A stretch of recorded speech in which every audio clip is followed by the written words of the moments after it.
wasn't sure what his intentions were, the governor, to tell me. I think what he wanted to do was he got a lot of backlash from that incident, or making light of it, as you and I were talking about earlier, like just making light of it. He had his aide dressed up as an alien, you know, when people were really pissed off, people very, very upset. And I think he felt like, okay, maybe I should address that. I wasn't sure how far he was going to go in the interview, and I didn't quite honestly care, but I wanted to get in the room with him. Now, just for timeline, the interview that you did with him 10 years after. 10 years, okay. Yep.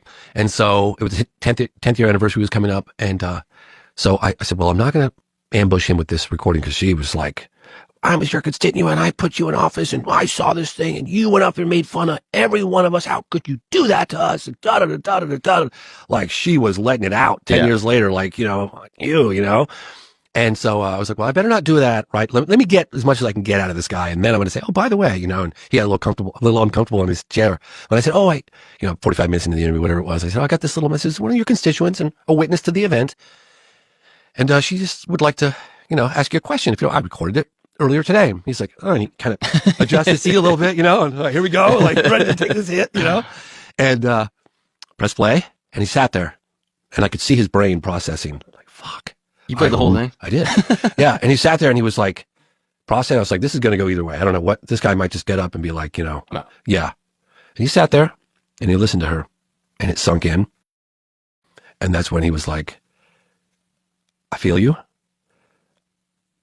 I too saw that thing, and I didn't feel that it was of this earth, of this world, or otherworldly, I think is how he phrased it. And I'm sitting there, and it was one of the first times in my career where I was like, this can't be happening. So I reached down, I swear on my life, I reached down and I pinched my leg. I did. I pinched my leg, see if I could feel like, was I dreaming?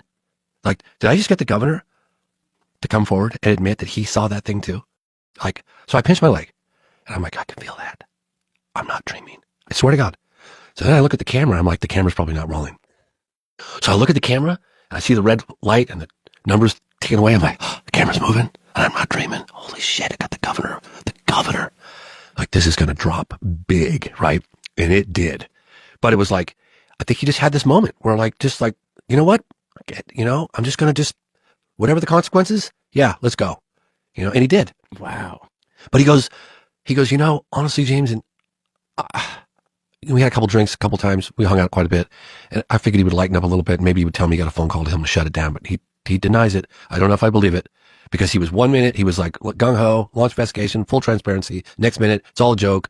You know, blah, blah, blah. You know, you saw the alien in the, yeah, he's like with his lead.